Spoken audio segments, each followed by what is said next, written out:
If you are that company and you're looking at your operating expenses month over month, what you're likely seeing is that electricity as a total fraction of what you're spending, electricity is going up and up and up, just like for us, right? And your home utility bill. Energy efficiency is on the mind of people, CFOs and controllers and even plant managers that are looking to get their operating expenses under control. And when you look at how much electricity gets consumed by motors in one of those facilities, it can be as high as 70%.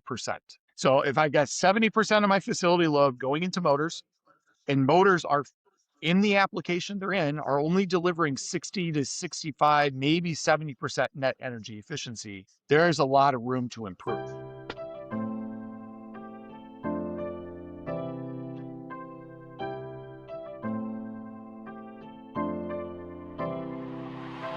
Welcome to the Blue Ocean Solutions podcast. We dive into real conversations with business owners, innovators, and industry leaders reshaping the future of clean tech, manufacturing, and the renewable energy sectors. I'm Kreel Hutchinson, your host. Our guest today is Matt Maroon, the CEO of C-Motive Technologies in the Greater Madison, Wisconsin area. We'll be discussing his company's groundbreaking electrostatic motor, the ZeroMag, and what it could mean for the future of industrial manufacturing. Its team has built the world's first motor that eliminates rare earth magnets entirely, cutting copper use by 90% and delivering 90% plus efficiency. If you're in manufacturing, automotive, or clean energy, you will love this show. Matt is solving one of the most overlooked supply chain risks in our industry, and most people don't even know what's coming. Welcome to the podcast, Matt. Thank you very much, Kreel. Happy to be here. Perfect. Very excited about this conversation. When I came across you and your company's work, I was really blown away because I had never heard of it before. And so I'm hoping that the conversation that we have might be the first time people are being introduced to this incredible technology that you have going on. So to properly set it up, let's introduce you. So can you introduce yourself to our audience, a little bit about you, your background, your role, and how you've come to this current position? Yeah, I'd be happy to. So again, Matt Maroon, I'm the CEO of C-Motive Technologies. I've been with the company now for 6 years. So actually, my first day on the job was the first day of COVID shutdown back, if we can remember all the way back then. So it was a bit of an inauspicious start to joining here, but it's been great ever since. Before coming to C-Motive, my background has been almost entirely energy storage startup companies. So think about batteries for everything from portable devices to electric vehicles to grid-connected energy storage. I've worked on a number of different chemistries, different application spaces. In fact, I like to say that I was doing batteries way before they were cool. I think my first startup was 2003 is when I joined. So the iPhone had not been launched yet. Electric vehicles were not even a glimmer in anyone's eye, and yet we were trying to figure out how to make the next best battery technology. I have a degree in mechanical engineering. I was never a really diligent engineer, so I very quickly got into product management and business development. That's kind of what's led me here today. That's fantastic. So you've definitely been in the, let's say clean tech or renewable energy sector for a while, coming from the battery side and the engineering side. So what drew you into C-Motive? What was the introduction or the pitch or the idea that got you involved? Yeah, look, most people don't think about electric motors when they wake up in the morning. I don't think anybody really thinks about electric motors unless you're in the industry. But the reality is that they are one of the bedrocks of modern society. Whether you recognize it or not, motors consume half of the world's electricity, and it's a $150 billion annual market. And so when the recruiter approached me in late 2019, it was someone that I had known from the past. And he's like, hey, this is not a battery company. It's adjacent. There are some electrochemistry aspects of it that might be like technically interesting to me. But what I found the most interesting was that here's a market that's already ready and waiting and dying for something new. Motor technology has not fundamentally changed for 60 or 70 years. And so to have an opportunity where there's already a built-in market, there's already a built-in demand for something better, and the opportunity to do something that was just we're working from a fundamentally different set of physics to begin with, was very interesting because it took all the market risk kind of off the table, and it just came down to, hey, is this technology good enough, and can you find the right product fit for it? And so that's what drew me in, was the really was the market opportunity. But it sounds like it also tapped into that entrepreneurial spirit that you have. So from engineering to being entrepreneurial and seeing, hey, how can I really measure a massive impact? So that's exciting. So that's 6 years ago. You're part of the startup team of really doing this. How has things progressed in 6 years? And also tell us a little bit about the product and the technology from your perspective. Sure. I do breakfast every Monday morning with Justin Reed, who's one of the co-founders. He's been here from literally from day one. He handed in the incorporation paperwork. And every Monday morning, somewhere around 7:45 or 8 a.m., one of the two of us will look at each other and be like, I thought things were going to get easier. This was the year that things were going to get easier. And I mean, that's kind of the summation of what C-Motive has been. It's been a struggle. It's been a challenge. When you work on technology that nobody has ever done before, there's no reference we can go back to. There's no searching literature. There's no building on top of anyone else's shoulders. We are the only company in the world that is working on electrostatic motors. And so it makes it a very difficult technical challenge. And you feel like you're beating your head against the wall on technology and a product. And then soon enough, it's going to be process development and manufacturing. So, but to take a step back, what are we actually building? So, motors are nothing but energy conversion devices. You put electricity into the motors, and it produces mechanical power or torque, twisting force out of it. Traditional motors, the way they do that energy conversion from electrical energy to mechanical energy is they use magnetic fields. And so, a traditional motor that you would find in my wife's EV or my coffee grinder or the ceiling fan uses copper windings, and you pass high current through the copper windings to create a magnetic field. And that field interacts with something else in the system, another set of copper windings, sometimes permanent magnets, sometimes it's a very special electrical steel. But fundamentally, traditional motors use magnetic fields. And that's where we are fundamentally different. So we are using electric fields to do that energy conversion, or kind of the layman's term, it would be static electricity. So the force that you experience in daily life when you're pulling clothes out of the dryer and you get a pair of socks that stick together is the exact force that we are harnessing in our motors, scaled up tens of thousands of times over the force of pulling those socks together. But that's fundamentally what we're doing that is so different. And so that requires a different way of construction, a different supply chain, a different way of looking at the problems that have already been solved in traditional magnetic motors. And that's where both the excitement is and where the difficulty comes from, because it's just different. And that kind of cuts both ways, unfortunately. Matt, thank you so much for literally meeting me and the audience probably in dumbing down the idea of what you just explained there, because it made so much sense. I'm like, oh, I get it, right? Like, oh, that's simple. And then the static force. Oh, what a great. So excellent. You've done a very good job of like explaining it to me. And I'm excited about it. Why, maybe this is an obvious question. Why has there not been other technologies that have challenged this traditional industrial setup up until this point? Or has there been and they just haven't made it to market, or that, they didn't get funding? Or what has been like the history of competition around this really Goliath? Mhm. The first interesting fact is that electrostatic forces have been around for quite a long time. So this idea, excuse me, of using electric fields to produce motion dates all the way back to Benjamin Franklin almost 300 years ago. So 300 years ago, you got Ben Franklin sitting around doing experiments, and he was able to show, hey, if I charge this side positive and this side negative, I'm able to produce motion. So the concept has been around for a long time. But like so many other technologies that we just take for granted, magnetic motors they were more efficient at the time. They were easier to produce. And so they became the incumbent, and unseating the incumbent in a commodity industrial product is really difficult to do. And so I think the real reason why you haven't seen a ton of innovation in the core, physics behind a motor is because the people that are buying motors today have never really had an incentive for doing anything different.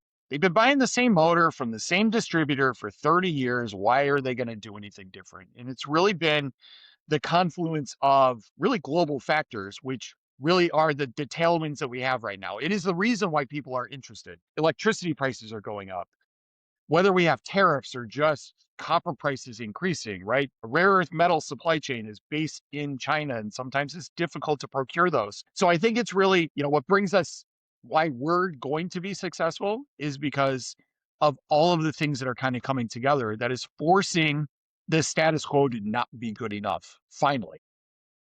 I love it. I want to dive a little deeper here and really get into understanding why a potential customer of yours who has been buying for someone for 30 years, then they look at what you have. What is the clear value proposition or the major incentives or features that draw them in towards you being like, hey, this is a viable option for what we do, and it works for us long term? Question. So first, it matters who we're trying to sell to. So there's a couple segments that we're targeting. So let's start with the end users of motors. So think about some of the world's largest shipping companies or e-commerce distributors. You can imagine you go into one of those fulfillment centers, one of those distribution warehouses, and there are hundreds, if not thousands of motors in there. So if you are that company and you're looking at your operating expenses month over month, what you're likely seeing is that electricity, as a total fraction of what you're spending, electricity is going up and up and up, just like for us, right? And your home utility bill. Energy efficiency is on the mind of people, CFOs and controllers, and even plant managers that are looking to get their operating expenses under control. And when you look at how much electricity gets consumed by motors in one of those facilities, it can be as high as 70%. So if I got 70% of my facility load going into motors, and motors are in the application they're in are only delivering 60 to 65, maybe 70% net energy efficiency, there is a lot of room to improve. This is very similar to what happened with LED light bulbs 10 years ago. So everyone transitioned from compact fluorescent light bulbs to LED light bulbs because at the end of the day, when you flip the light switch on, you just want light to happen, and you want it to happen with the least amount of kilowatt hours. And so that is really the value proposition that we're bringing. We're building a motor, it plugs in, you turn it on, and it produces torque, and it does it with less energy consumption. Now, there are secondary, tertiary value propositions here. The lack of, no rare earth metals, 90% less copper produces, a design that is much more robust against supply chain disruptions. The motors that we have do not produce very, very little heat as compared to a traditional motor. So that reduces HVAC loads in buildings, particularly if you're in the South, or if you're in just a hotter climate where you're running air conditioning more often. Our motors are unique in that they do not require a gearbox. And so in these industrial applications, the entire drivetrain is really a motor that spins at a couple thousand RPM, and then a gearbox, which slows that rotational speed down to what the conveyor belt actually needs. And a lot of the failure modes, a lot of the efficiency losses are in that gearbox. And so by producing a machine that replaces both motor and gearbox, we're able to deliver a direct drive performance. So a motor directly to the load, delivering the needed torque at the speed. And that presents a simpler system, requires less maintenance, and just makes things easier for the maintenance managers at these facilities. So there are multiple value propositions, but first and foremost, when people look at their utility bills and they're thinking about how am I going to improve my operating expenses, electricity is usually number one or number two on their list, and motors are the highest problem that they can solve. And that's exactly where we fit in. Perfect. A follow-up question to that, and I know we'll get a little bit more deeper into this with your go-to-market strategy as you're building this out. But at the end of the day, the ZeroMag motor is going to be more expensive, the same price, less expensive when the customer is evaluating. They can save energy. Probably, I'm assuming it's going to cost a little bit more, but the savings will offset that in a certain amount of years. Kind of a traditional clean tech kind of go-to-market strategy. What's the numbers there? No, you hit it on the head. So we're pricing ourselves as a premium motor. We're not going to be the most expensive, but we certainly are not going to price ourselves of like, hey, open up a McMaster car or a Granger catalog and buy the cheapest motor. That's not where we're going to fit. We've got some flexibility. Again, we're replacing both motor and gearbox. So the appropriate comparison is, okay, what's the price of that traditional motor? What's the price of that traditional gearbox?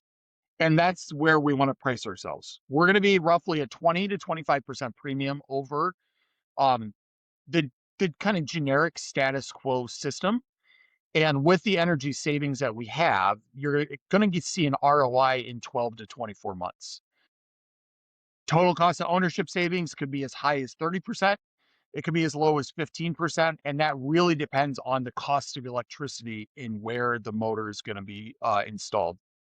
If you're in California or Massachusetts or Germany, that ROI is within a year. If you're in Iowa or here in Wisconsin, where utility rates are lower, you're looking at closer to 2 years. But both of, even if it's 2 years, that fits the window of ROI that people are looking at. Absolutely. Yeah, it makes a lot of sense. Great. So let's talk a little bit about what's happening like inside the office space. How have you guys progressed over 6 years? What's the size of the team? Obviously, this kind of endeavor and the manufacturing side, there's going to be a lot of capital required. So are you guys currently, have you raised capital in the past? Are you currently raising capital? And then you can hint at like what's your go-to-market strategy, what your timeline around that is. Let's get into all those kind of inside baseball details. So we're a team of, we just had our 32nd employee accept her job offer yesterday, which is awesome. We've got 4 interns starting in a week or two, and we've got 3 more job recs out. So like this summer, we could be pretty damn close to 40 people. A year ago, we were 14. So it has been a rapid growth in the past 13 or 14 months. One of the big challenges that C-Motive has had, and this is not unique to us alone, but we're a hardware startup that's based not in Boston, not in the Bay Area, not in Austin, Texas, or Denver, or even Chicago. We're based in Madison, Wisconsin. And that has made it more challenging to raise venture capital. We've been successful in getting people interested. We've been successful in selling the vision of how big the market is and the value prop we're bringing. And so last year we were able to close a round of just over $13 million. That brings the total amount of capital raised for this company. We're now in excess of 25 million, and we're currently not raising. We're likely to be going out in 2027, maybe 2028 to do an additional in what should be our last equity fundraise. But we've been very successful, fortunately, knock on wood, to find investors that have the patience and have the understanding of what we're actually doing, where we're going, and kind of the stage of the company. So we have finalized and are locking down product designs for both the motor and the motor drive. And I haven't even mentioned the motor drive yet, but it's the power electronics that sit between the input power source and the motor, something that's unique to our electrostatic system. So it was a thing that we had to build and engineer ourselves. We're getting to design freezes on those very soon. We are producing and we have sold engineering samples to some very large customers. We've done pilots over the past 2 or 3 years, and now we have those companies coming back to buy engineering samples to install on their equipment and begin to run it. And we are negotiating a couple JDAs as well with original equipment manufacturers that are looking for a competitive edge. Either they're a conveyor belt manufacturer that says, there's not a lot of differentiation in conveyor systems. So what can I do? A motor is a good way to set yourself apart, maybe get yourself an advantage to be able to sell a more efficient conveyor system. The other market we're initially targeting is high volume, low speed fans. So if you go inside a Costco or usually you see them in gyms, workout facilities, other sorts of large buildings. You see the fans from the ceiling that are like 20 feet in diameter. Those require very high torque and obviously very low speed. It's an ideal fit for us. So the go-to-market strategy has been, hey, let's focus on the end users, right? There are companies out there that we know that are going to enjoy the benefits of 20% greater efficiency, the ROI in 12 months. Let's go get those people interested. Let's do the demos there. And they're going to pull us through their equipment providers. So, if a big company tells a supplier jump, generally the supplier jumps. And so that's been the approach so far. Let's go after the end users, educate them, prove the technology to them. In the meantime, we're pushing our product benefits on the OEMs themselves. And so it's been this double push pull on end users and OEMs that has been actually quite successful for us. We were super fortunate to get mentioned in a Wall Street Journal. There was actually an article written about us in October, man, goes back to October 24. And it was amazing how much outreach we had from people that had never thought about their motors before, that all of a sudden were interested in saving electricity and doing something different. So we are still working through that backlog of qualified leads that came from that. So we've got a ton of reasons for optimism. We're moving to engineering samples. Pilot production will start next year, and we're off to the races after that. That's fantastic. With your extended go-to-market strategy, do you feel like there's a lot of education required in order to have the marketplace embrace this? How are you handling bringing like a brand new technology into this established area? Yeah, I think first and foremost, a lot of it's about education. So again, the way traditional motors are bought or thought of, it's just a black box, right? I'm going to buy the same black box that I've always bought because no one ever got fired for doing the same thing that the person before them did. So we have to focus a lot on education. We've done a number of videos on YouTube to try to just get the concepts out there, really simplifying the concepts down. How do we build the system? How do our plates work? There's a fluid chemistry aspect to our machine. So we got to get people comfortable with that. But the real proof will come from the pilots that we've done and from the engineering samples that are going out there. This is not dissimilar from any of my battery startup experiences. Nobody wants to be the first, but once you get that first customer, everyone else wants to follow along. And so we've been fortunate to find those first customers. And now the job is to do those installations, and then we'll have additional data, and we'll have referrals that will get customers 2 through 2,000 to jump behind them. So it's a challenge.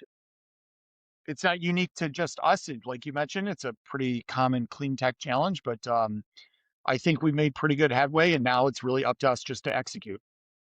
Perfect. So obviously you guys have a lot of things going right. You've gotten some great conversations happening. You've got a clear go-to-market strategy. What are some of the main kind of bottlenecks, frustration, challenges that you're facing kind of day to day that slow down that vision and those goals there? For anyone that's going to listen to this, that's been at a startup before, or really truly just dealt with brand new hardware development, like, it's no secret, progress is not a straight line. It's never linear. Some days we take 2 steps forward, other days we take 12 steps backwards. And that's just the nature of developing a new science, a new product that nobody has ever done before. And so, I'd be lying to you to say, hey, every day, we build something and it works perfectly. We're still working out gremlins in the system. We still have additional development to do. But when you put talented people on specific problems and you give them the time and the tools to go figure it out, we figure things out. So I don't want to say that that's a challenge, but that's always in the background, right? And to ignore that is just being intellectually dishonest about how a hardware startup works.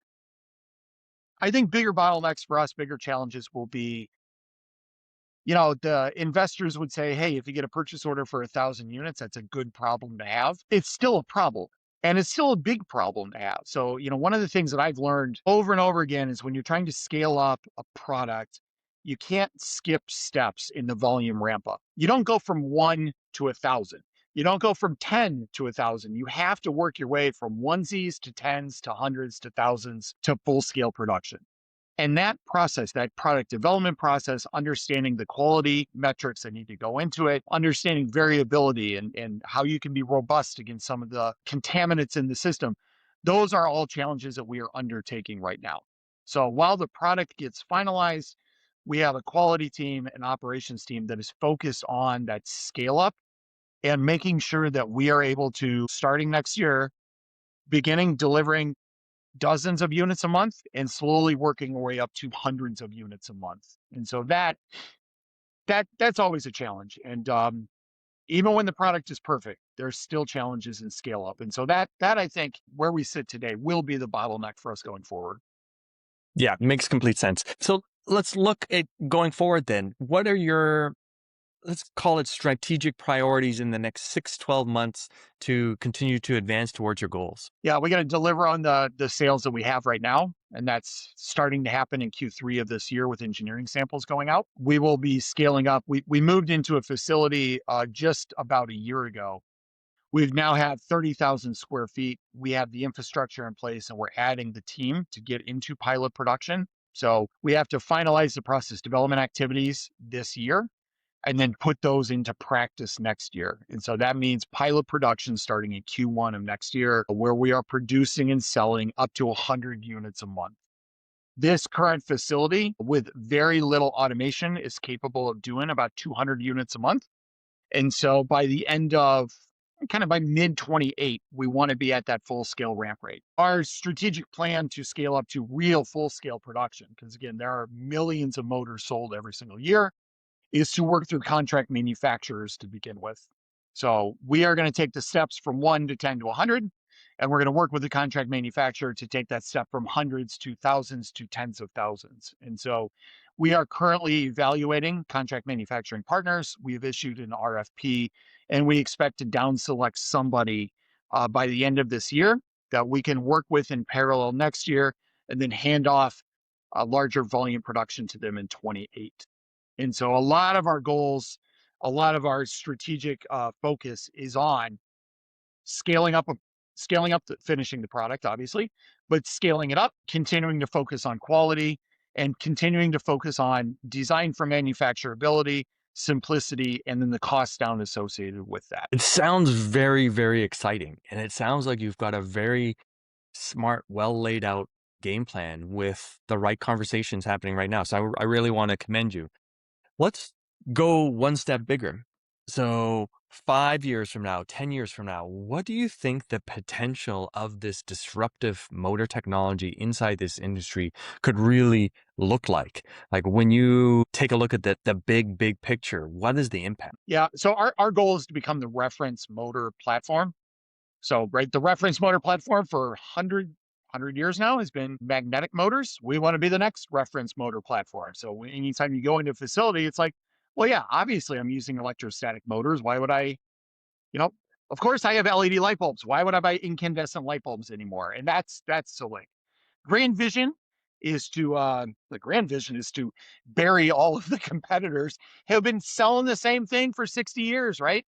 There's a reason why startup companies can be successful and big companies end up swallowing up smaller companies, because they don't invest in the R&D, they don't have the long-term vision, and like it's you can't do this job unless you're really hyper competitive. And so the hyper competitive part of me is like, yeah, I want to go out there and take market share away from the big guys and make them realize that we're just not some podunk little group of people in Madison, Wisconsin. Love to bury the competition, but thinking about applications, which I think was one of the other things that was exciting for me. So wind turbines, whether they're in fashion or out of fashion politically, wind turbines are here to stay. They deliver the lowest levelized cost of energy of any renewables. Like they are going to be, whether people like it or not, a part of what the grid evolves to. And when you look at the generators inside wind turbines, you either have a system that's using a metric ton of permanent magnets if it's a direct drive motor, which I don't think is going to be viable in 5, 10, 15 years. Or you have a system, a generator that uses a ton of copper, but has a gearbox, a 2 or 3 stage gear system to go from, the wind turbine's only spinning at like 10 RPM. The generator needs to be 1800 RPM, and you got to speed it up. An electrostatic system is an ideal technology for something that is running 10 RPM, where you want to have, mid to upper 90% energy conversion efficiency. So if I think about, megawatt class wind turbines all the way down to distributed wind, or even marine hydrokinetic, or any time where you're spinning a propeller to generate renewable energy, I think that is a space that this technology will absolutely dominate. Now, we can't spend our time, you can't chase that bright, shiny object until we establish a solid base of revenue, until we're viable going concern. But once we get to that point in time, that's what I'm personally excited about, is that this could really increase the penetration of renewables. It could continue to drive down the levelized cost of energy. And that would be really cool to look at a wind turbine and be like, oh yeah, our stuff is up there. So It's a big vision. It's a decade out, but you got to have goals. I love it, Matt. I really appreciate your enthusiasm, your critical thinking and explanation. You've been such a great communicator here, so I've learned a lot, and I really have a great understanding of where you've been and where you guys are going. And I wish you ultimately the greatest success along the way, because I think it's a fantastic, disruptive energy that has a real impact that can be very beneficial to, let's call it, all of humanity, because we're talking about a global production level scale. So before I let you go, I want to make sure the audience has an opportunity to follow your work, to maybe reach out, connect with you personally. Where's the best place for people to find you? Yeah, website is c-motive, motive.com. I would encourage people to check out the company on LinkedIn. That's where we share most things. So I think just yesterday, not knowing when this is going to get released, so on May 12th, we uploaded a electricity white paper that goes through some of the things I was talking about very early on in this, where electricity prices are going up. There's no reason for them to go away. And what is the economic case for really looking at electrostatic motors? So the most you get a lot of background through both of those avenues, and then also the YouTube channel has some videos. They may be a few years old, but the concepts remain exactly the same. So if you're interested in the fundamentals of like, well, how does an electrostatic motor work? How do you create those electric fields? Go check out some of those videos on YouTube. Okay, perfect. Of course, to my audience, I will put those links in the show notes below. Matt, I want to appreciate you. I want to thank you for your time. Good luck with all of your endeavors this year and rolling out into 2027. To my audience, if you've enjoyed the conversation as much as I have, make sure to like, subscribe to the channel, and share it forward with somebody who might be operating a conveyor belt right now and might be interested in finding out what a soon solution could be for them coming as early as 2026 or 2027. So thank you once again, Matt. This is another episode of Blue Ocean Solutions Podcast. We'll see you on the next one.